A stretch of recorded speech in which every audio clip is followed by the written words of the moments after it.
Students, तो हम अब स्टार्ट करेंगे क्या, टार्निशिंग ऑफ मेटल्स। मतलब वही जो है कोरोशन जो हम लोग बात कर रहे थे वही चीज है यहाँ पर इसका जो नाम है वो है टार्निशिंग। मतलब आयरन के लिए हम उसको बोलते हैं रस्टिंग और बाकी मेटल्स के लिए हम उसको बोलते हैं टार्निशिंग। तो tarnishing of metal is the oxidation of metallic surface other than iron. Iron को छोड़कर बाकी सब जो मेटल्स है उनके सरफेस जो है मेटेलिक सरफेस को क्या हो जाना, अगर ऑक्सीडाइज हो जाता है तो हम उसको बोलते हैं कि उसका टर्निश्ड हो गया है। वो जो मेटल है वो टर्निश्ड हो गया है कब, जब उसका जो ऊपर वाला मेटल का सरफेस है वो ऑक्सीडाइज्ड हो जाता है। ठीक है, ओके। तो यहाँ पर देखिए बिफोर टर्निशिंग मतलब ऑक्सीडाइज होने के पहले, अब ये देखिए आफ्टर टर्निशिंग मतलब ऑक्सीडाइज होने के बाद। ओके,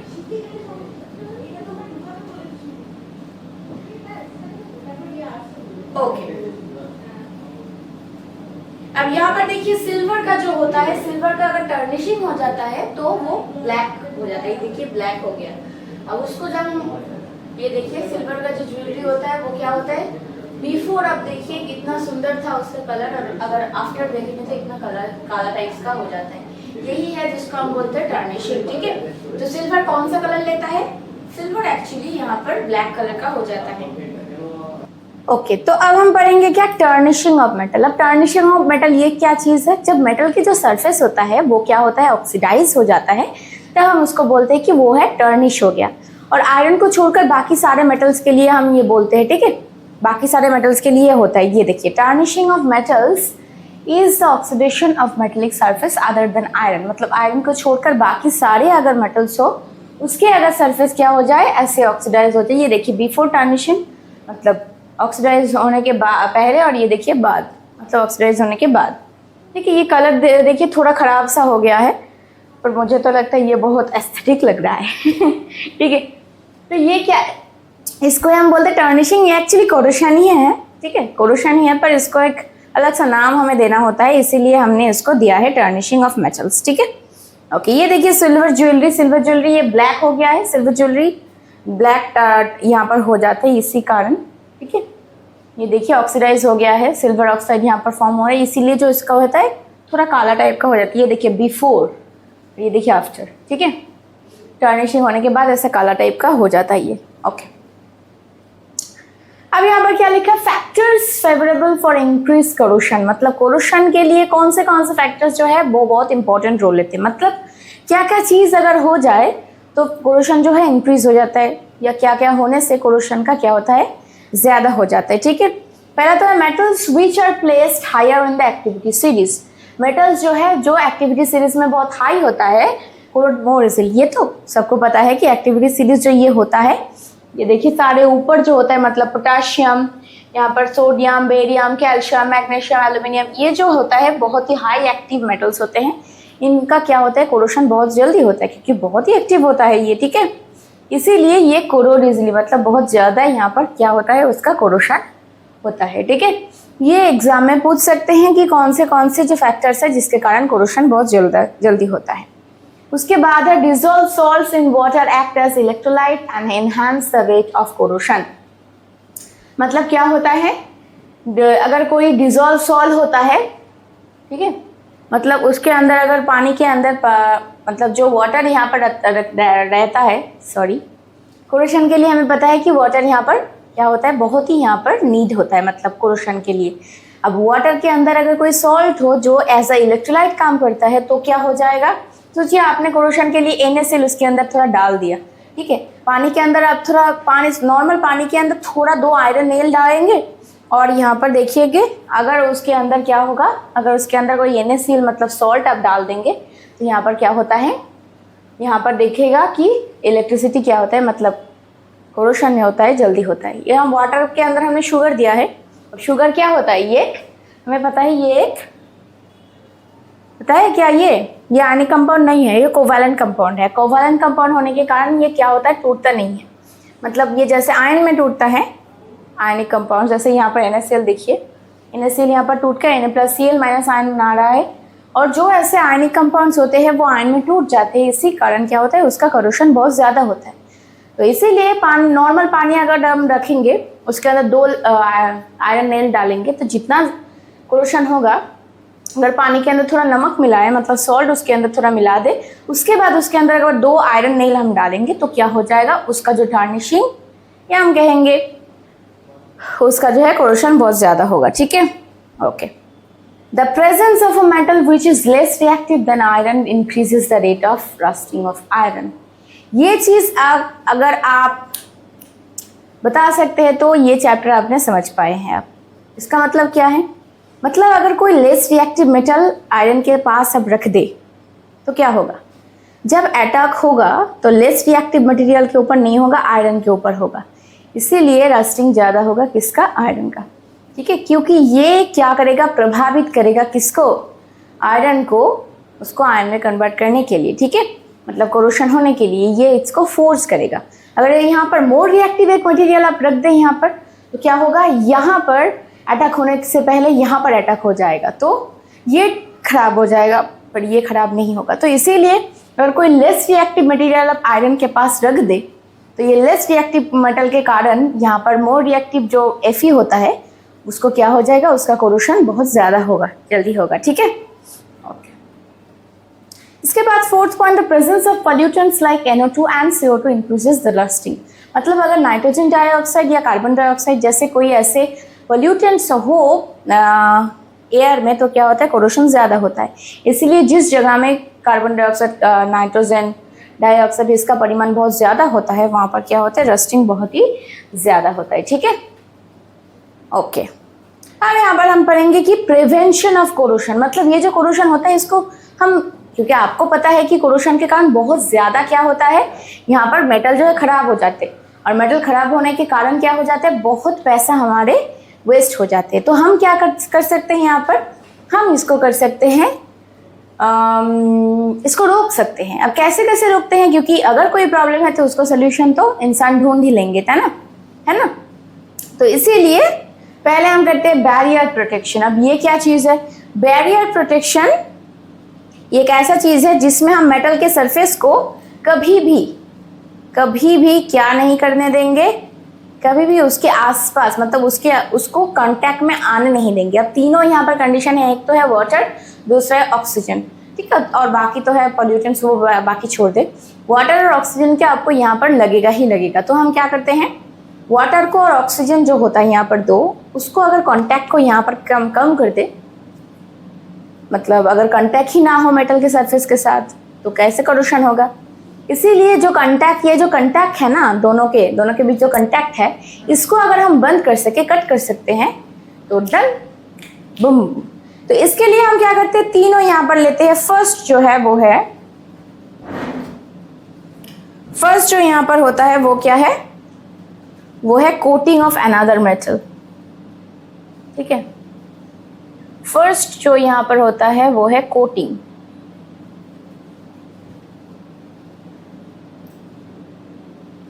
ओके, एक तो है हम करते हैं कोटिंग,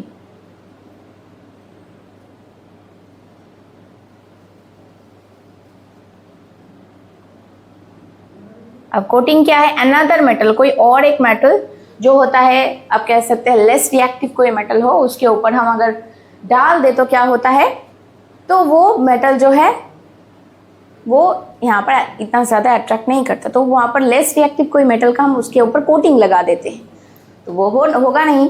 उसके बाद हम क्या करते हैं, दूसरा जो है वो है पेंटिंग, मतलब उसके ऊपर पेंट कर देते हैं, जिसके बारे में हम बात करेंगे, पेंट कर देते हैं जिसके ऊपर। ठीक है, पेंट करने से क्या होता है, जैसे हमारे जो घर में जो ग्रिल्स होता है ना, उसमें हम क्या करते हैं, प्राइमर लगाते हैं, फिर उसके बाद कलर करते हैं, उसके ऊपर डाई देते हैं।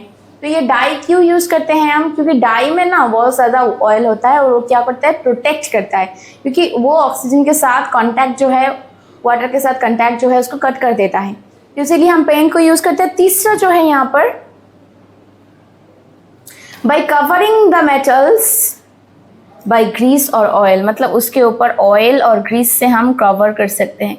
ठीक है, ग्रीस का, हाँ, ऑयल, ग्रीस लगाकर, पेंट लगाकर, कोटिंग करके, ये तीनों यहाँ पर हम यूज़ करते हैं किसके लिए, कोरोशन को यहाँ पर बंद करने के लिए। ठीक है, ओके, ये देखिए क्या हो रहा है यहाँ पर, पेंटिंग फॉर रस्ट रिमूवल। ये देखिए हम क्या कर रहे हैं, इसके ऊपर पेंटिंग कर रहे हैं। ठीक है, पहले तो इसको थोड़ा क्लीन कर लेते हैं यहाँ पर ऐसे, क्लीन जितना भी रस्टिंग है उसको हम क्या कर लेते हैं, एकदम क्लियर कर लेते हैं, जैसे पेंट का जो है वो उसका लेयर एकदम अच्छा हो। उसके बाद हम क्या करेंगे, इसको क्लियर करके उसके बाद इसके ऊपर पेंट लगाएंगे। आप देखिए ना, जो ब्रिज होता है, ठीक है, जैसे जो बहुत ज़्यादा इंपॉर्टेंट ब्रिजेस होता है उसके ऊपर अगर कलर करें, ऐसे कलर कर दे, ठीक है, वाटर रेजिस्टेंस ऐसे कलर कर दे, तो क्या होता है, वो क्या होता है, रस्टिंग नहीं होता वहाँ पर। जितना दिन पेंट रहेगा वो मेटल को प्रोटेक्ट करेगा। ठीक है, ये देखिए रस्टिंग हुआ था, उसके ऊपर हम पेंट कर देते हैं।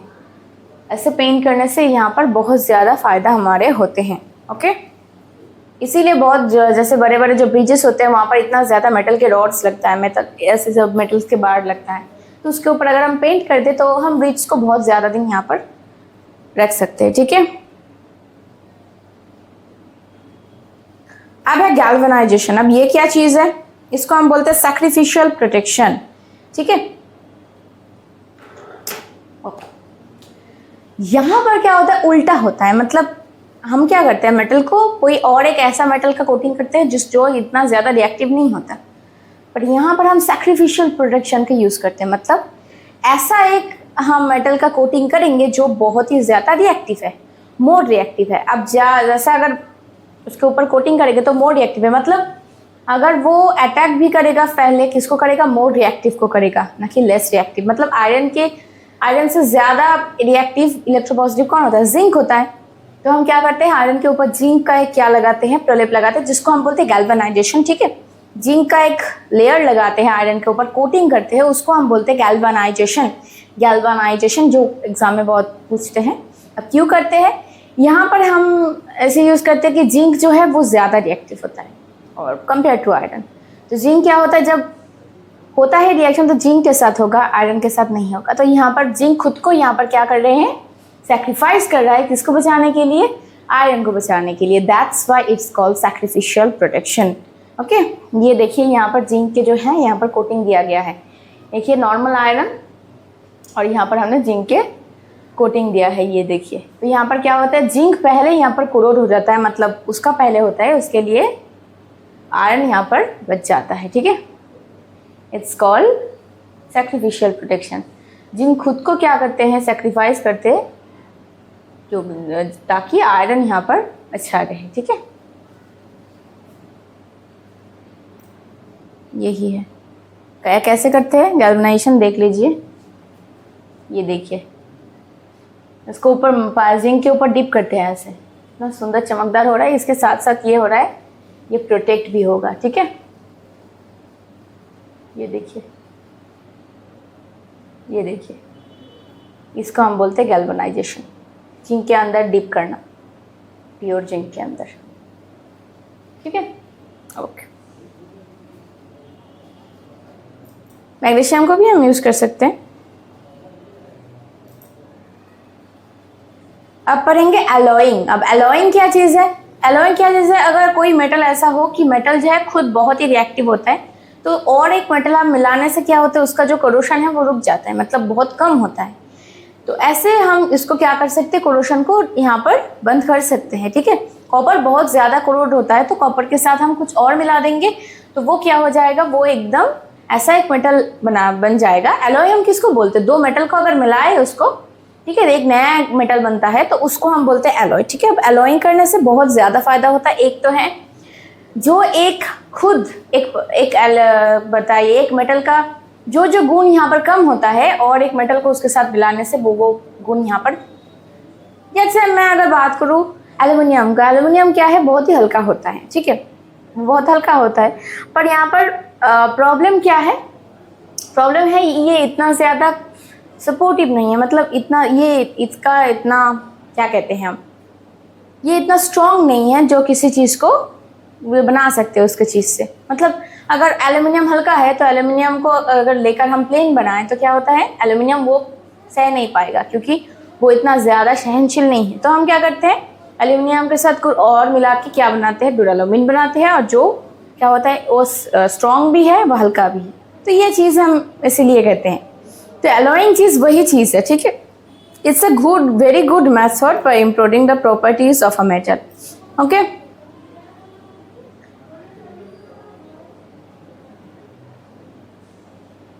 ओके,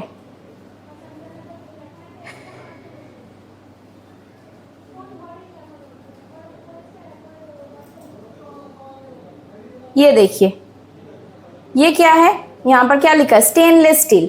अब ये स्टेनलेस स्टील जो होता है यहाँ पर क्या होता है, एक तो है हम उसके यूज करते हैं, उसमें यूज करते हैं आयरन, है ना। स्टेनलेस स्टील में क्या होता है, आयरन होता है। पर प्रॉब्लम जो है, स्टेनलेस स्टील आयरन का बराबर हम यूज करें, नॉर्मल आयरन यूज करें तो नॉर्मल आयरन में क्या हो जाता है, बहुत ज़्यादा कोरोशन होता है, तो उसके अंदर थोड़ा हम कार्बन मिला देते हैं तो क्या हो जाता है, उस स्टील में क्या जंग नहीं पड़ता, ठीक है। तो ऐसे ही हम स्टेनलेस स्टील मिलाते हैं, आपको तो पता ही होगा, और ये हमारे लिए बहुत ही इंपॉर्टेंट है, ठीक है। तो स्टेनलेस स्टील में होता क्या क्या है, चलो देख लेते हैं।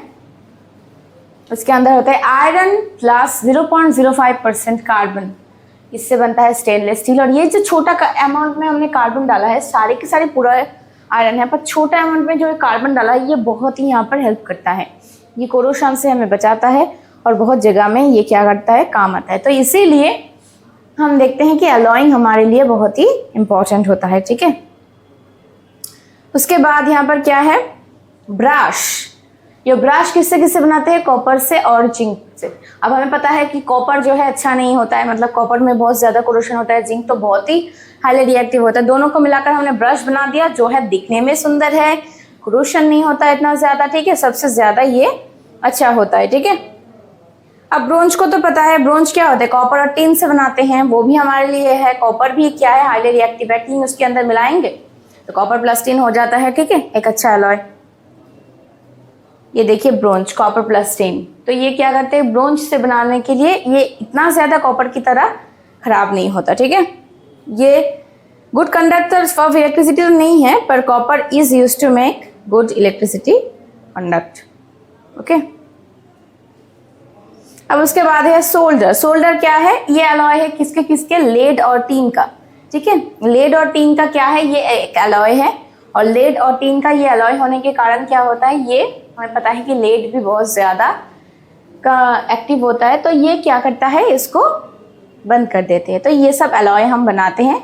सोल्डर जो है लेड और टीन का एक गुड अलॉय, इसका लो मेल्टिंग पॉइंट भी होता है, और यहाँ पर वेल्डिंग, मतलब वेल्डिंग के कारण देखिए यहाँ पर वेल्डिंग, इलेक्ट्रिक जो होता है उसको वेल्डिंग में हम यूज करते हैं उसको, ओके।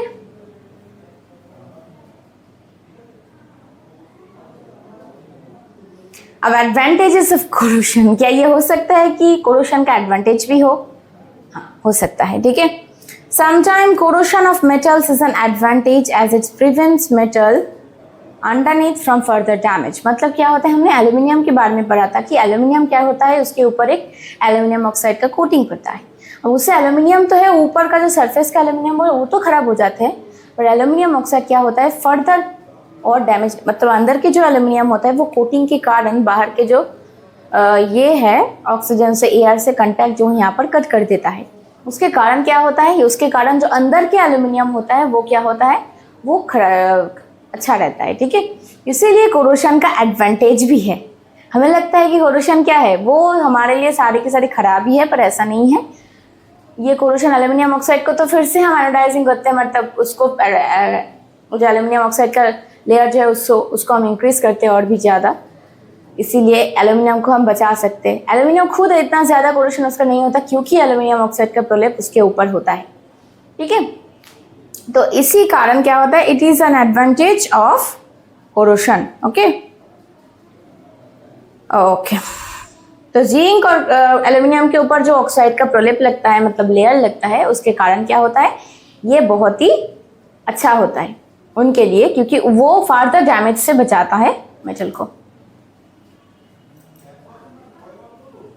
उसके बाद ये तो आपको पता है कि pure gold is not switchable for jewellery. मतलब प्योर गोल्ड जो हम यूज करते हैं, ये जो आप दिख रहा है इसको, ये क्या प्योर गोल्ड है, इट्स नॉट प्योर गोल्ड, क्योंकि प्योर गोल्ड ज्वेलरी बनाना, प्योर गोल्ड से हम ज्वेलरी नहीं बना सकते। प्योर गोल्ड उतना ज़्यादा अच्छा नहीं होता है क्योंकि वो टूट जाएगा, तो प्योर गोल्ड में हम यूज़ नहीं करते। यहाँ पर क्या यूज़ करते हैं, यहाँ पर प्योर गोल्ड मतलब 24 कैरेट्स, ठीक है। कैरेट हम बताएंगे अब कैरेट क्या चीज़ है, 24 कैरेट होता है, ठीक है। पर हमारे ये जो गोल्ड होता है वो 22 कैरेट होता है। 22 कैरेट मैंने जो हर 1000 में 196 इतने जो ग्राम्स होता है, अगर 1000 ग्राम हम लेंगे तो 196 916 ग्राम जो होता है वो क्या होता है, प्योर गोल्ड होता है। बाकी जो होता है वहाँ पर आप देख सकते हैं यहाँ पर 84 ग्राम समथिंग ये होता है क्या, कॉपर। उसके अंदर सिल्वर भी हम मिलाते हैं। तो कॉपर सिल्वर मिलाने से ये क्या होता है, ये थोड़ा हमारे ये ज्वेलरी बनाने के लिए अच्छा होता है। तो ये 22 कैरेट होता है, क्योंकि प्योर गोल्ड से हम ज्वेलरी नहीं बना सकते। ये ऐसे बार के रूप में पाया जाता है प्योर गोल्ड, ये ऐसा बार होता है, ठीक है। देखिए कितना ज़्यादा सोना है यहाँ पर ये है प्योर गोल्ड बार। वो जो 2 कैरेट्स यहाँ पर होता है ना, 24 कैरेट्स प्योर और 22 कैरेट्स हमारे ये सोना, ये वो 2 कैरेट्स ही जो होता है जिसमें क्या होता है, कॉपर और सिल्वर होता है। ओके, ये देखिए ये ज्वेलरी का जो ये होता है यही होता है हमारे। तो व्हाट इज कैरेट, तो कैरेट जो है हमारे पास वो देख लेते हैं। What is carat, it is the measurement of purity of gold alloyed with other metal. मतलब ये जो है ये क्या है, measurement of purity of gold alloyed with other metal. जो अदर मेटल के साथ हम अलॉय कर देते हैं उसका मेजरमेंट हम यहाँ से बता सकते हैं। 24 कैरेट मतलब प्योर गोल्ड, 22 कैरेट मतलब प्योर नहीं है। 1000 में 916 जो है ग्राम आसपास है वो है यहाँ पर गोल्ड, ठीक है। और बाकी सब जो है कॉपर सिल्वर है, ठीक है। 18 कैरेट होता है, 18 कैरेट में और भी कम यहाँ पर गोल्ड होता है। वहाँ पर करीब आई थिंक 75% समथिंग क्या होता है वहाँ पर गोल्ड होता है, ठीक है। 75% में 750 ग्राम के आसपास 1000 में यहाँ पर ऐसा होता है कुछ। तो 22 parts pure gold, 2 parts copper और सिल्वर, ओके। अब इससे ही हम बनाते हैं क्या, ज्वेलरी। अब एलॉयज क्या है वो पहले एक बता देते हैं। एलॉयज मतलब मेटल, 2 मेटल का यहाँ पर क्या होता है, अगर जुट जाता है तो हम उसको बोलते हैं एलॉय, ठीक है। यहाँ पर देखिए मेटल 1 और मेटल 2 ये दोनों मिलकर यहाँ पर हमारे पास एलॉय बन गया, ठीक है। देखिए अगर ये जो एक मेटल हमने दिया है, दोनों मेटल में एक जो होता है मेटल और मेटल में से एलॉय होता है, मेटल और नॉन मेटल से एलॉय होता है। अब मेटल हमने देखा है कि ब्राश में होता है, कि ब्राश में हमने देखा है कि वहाँ पर कॉपर होता है और जो जिंक होता है, ठीक है। तो वहाँ पर क्या होता है, 2 मेटल में ही होता है एलॉय। और हमने स्टेनलेस स्टील में देखा है कि एक मेटल होता है मतलब आयरन और दूसरा होता है नॉन मेटल मतलब कार्बन, ठीक है। अब ये दोनों में से कोई एक मेटल में से, ये देखिए मेटल नॉन मेटल मेटल जो भी हो, इनमें से कोई भी अगर एक Ag हो मतलब मार्करी हो तो उसको हम बोलते हैं एमलगम। मतलब 2 मेटल मिला के एलॉय बनते हैं ना, तो कोई भी एक मेटल उसमें से 2 मेटल में से कोई एक अगर एमलगम मतलब Ag हो, मार्करी हो तो उसको एमलगम बोलेंगे। अब मेटल नॉन मेटल में से भी अगर कोई एक मेटल क्या होता है, मार्करी हो तो भी हम उसको एमलगम बोलेंगे, ठीक है। हम एमलगम यूज कहाँ पर करते हैं, हम डेंटल एमलगम फिलिंग, मतलब देखिए दांत का जो फिलिंग करने के लिए हम यूज करते हैं इसको, ओके। ये देखिए डेंटल एमलगम फिलिंग के लिए भी हम यूज करते हैं इसको, ओके। तो ये एमलगम क्या चीज है, ये डेंटल एमलगम फिलिंग जो होता है मतलब दांत में अगर कोई ऐसा कैविटीज होता है जिसके कारण यहाँ पर फिलिंग जो है आपका कम हो जाता है, मतलब दांत खराब हो जाए, तब हम ये मेटल एमलगम यूज करते हैं, डेंटल एमलगम इसको यूज करते हैं। मतलब उसके अंदर क्या होता है, Ag होता है, ठीक है, ओके। अब आते हैं wonders of ancient Indian metallurgy, ठीक है। इसका मतलब क्या है, ये दिल्ली के कुतुब मीनार के पास, ये जो आपको दिख रहा है मेटल रॉड, ये दिल्ली के कुतुब मीनार के पास है। करीब आज से 1600 साल मतलब 1600 ईयर्स एगो ये जो है इसको लगाया गया था, ठीक है। ये गुप्ता पीरियड का है थी। तो इसको बिल्ड किया था कितने, आयरन वर्कर्स ऑफ इंडिया ने। मतलब इंडिया के तभी के युग में जो आयरन वर्कर्स थे वो इनको क्या किया था, इन्होंने इसको बिल्ड किया था। अब ये जो है 1600 साल का पुराना चीज, देखिए अभी भी इसमें रस्टिंग नहीं। आप देखेंगे थोड़ा सा यहाँ पर देखिए पूरा जो यहाँ पर पूरा आयरन का, प्योर आयरन का जो है 99.99% प्योर आयरन का बना है। फिर भी यहाँ पर क्या नहीं है, ऐसा तो उन्होंने कुछ एक किया था ठीक है, जिसके कारण क्या होता है, ये जो देखिए अभी मेटल रॉड जो यहाँ पर है, ये एकदम इसमें अंदर कोई जंग नहीं है, कोई कोरोशन नहीं है। 1600 ईयर्स जो है यहाँ पर खड़ा है ये, और कोई भी इसके अंदर जंग नहीं है, रस्टिंग नहीं है। ठीक है, सोचिए तभी के युग में जो आयरन वर्कर्स थे वो कितने एडवांस थे। अभी तक जो हमने यहाँ पर अभी तक जो है हमारे यहाँ पर इतना ज्यादा हम इतना एडवांस नहीं हुआ है कि इतना ज्यादा प्योर बना सकते हैं। ठीक है, आयरन का, क्योंकि उन्होंने कुछ तो एक किया था इसके अंदर। लोग कहते हैं कि इसके अंदर 99.99% प्योर यहाँ पर Fe है ये, इसीलिए यहाँ पर जंग नहीं लग रहा है, क्योंकि हमें पता है कि अगर कोई मेटल पूरा प्योर हो तो उसके अंदर क्या नहीं होता, कोई भी उसके अंदर रिएक्शन नहीं होता। ठीक है, तो इतना प्योरेस्ट फॉर्म ऑफ Fe तब के युग में, आज से 2000 करीब 2000 साल पहले आयरन वर्कर्स ने इंडिया में जो आयरन वर्कर्स थे वो उन्होंने इसको बनाया था। ठीक है, सोचिए इसका जो वजन है ये करीब 6 टन है, मतलब 6000 kg है। ठीक है, और ये 8 मीटर यहाँ पर हाई होता है। ये देखिए, ये यहाँ पर इंसान है। ठीक है, ये देखिए, ये इंसान के ये इंसान है, कितना लंबा होगा ये आपको दिखेगा। आपको लग रहा है कि आप यहाँ से हाथ से टच करेंगे, बट ये देखिए ये कितना मोटा है, आप 2-3 ऐसे आपको लगेगा।